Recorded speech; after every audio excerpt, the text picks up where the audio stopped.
So I was working as a reporter down in Savannah, so I got asked to do like a local Dancing with the Stars kind of thing, and part of it was raising money. So I decided that one of my charity things that I would do would be like a ladies' night. So I would guest bartend at a local bar. I had some friends that came, and they ended up sharing it on social, and some of our mutual friends, he ended up seeing it, and he's like, oh, it's ladies' night. I like to drink. I like to drink for charity.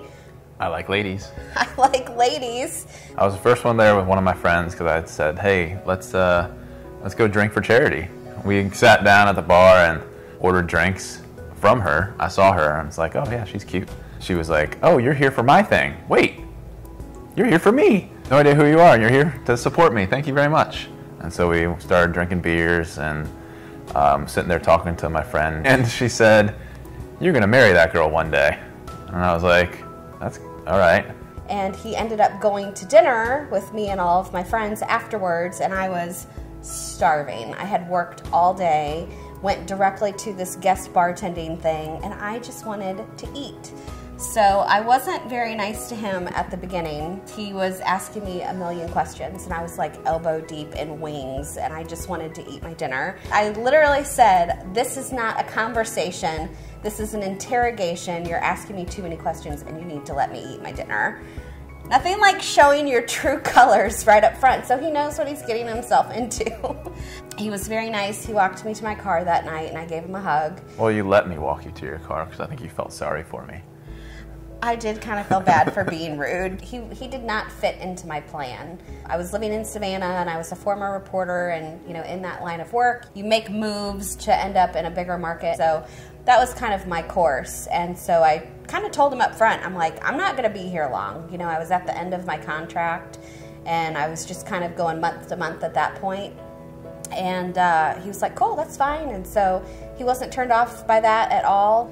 But then I was just kind of, I let my guard down, and I'm like, why don't I just let this guy like be nice to me? You know, I just need to let him be nice because I'm so busy, and the things that I was dealing with at work, you know, some of the things that I saw on a daily basis were kind of hard. And so I'm like, this guy just wants to, you know, go out and have fun. I need to do that. Eventually, he was like, well, I'll move with you. Like, wherever you want to go, I'll move with you.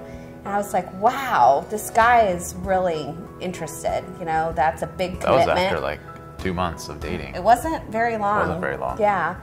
Long story short, I ended up getting out of television and switching careers just so that we could stay in Savannah a little bit longer and just, you know, start to build a life together.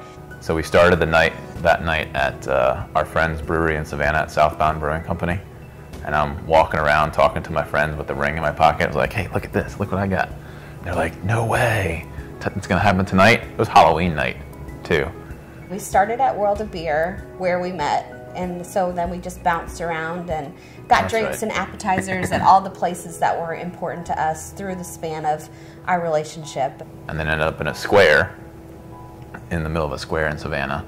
Was that an important square or was it just a square? It was close to the car. You had something in the car close, that you had to go get. Yes, exactly. That's why. I was close to the car because I had one of those Shutterfly books. It was a book of all of our adventures that we had taken up to that point. And it was, the last page was, you know, the greatest adventure is yet to come. And it said, will you marry me? And I started sobbing, and he was sobbing, and you know, because it was Halloween, there was like a drunk bumblebee passed out on the bench next to us in the square, like all these people partying, and we're having a really sweet, sensitive moment. And it's just like true us fashion, you know. It was very typical. Really said that? I said the greatest adventure is yet to come. The book did. I'm pretty smart. I think we have so much fun together. You know, even a trip to the grocery store, we make an adventure, and that's kind of been the way that we have lived our lives and had this relationship. Like everything that we do, we make it fun. So we're always laughing, everything's always a good time, we're always exploring, and then he's just a really good person. Like, I'm amazed all the time when I wake up, and he's done so much around the house that I don't even have to ask him for. He's very thoughtful. He's very good to me. Just little things that you do. You're also very handsome, which helps. Thank you. You know, as much as we're talking about the things that we love about each other, I'm so excited to see you become a dad, you know, because I think I'm just going to fall in love with him exponentially more, even more, and you're going to be a great dad, and it's just going to change our relationship in a really cool way.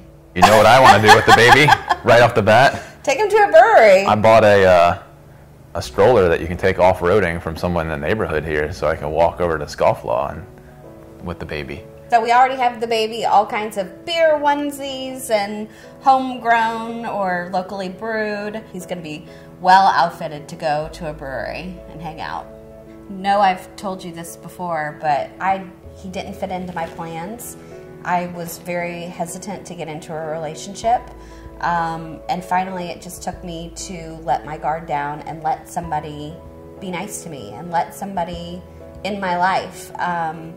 And I don't think that I would have been ready had I not been fulfilled within myself. You always hear that you can't pour from an empty cup. So you have to be full within yourself first and love yourself and know that no one can take care of you like you can take care of yourself. And anybody that you bring into your life, whether it's friends, a significant other, that person needs to add to your life and to make it better and not necessarily complete you, if that makes sense.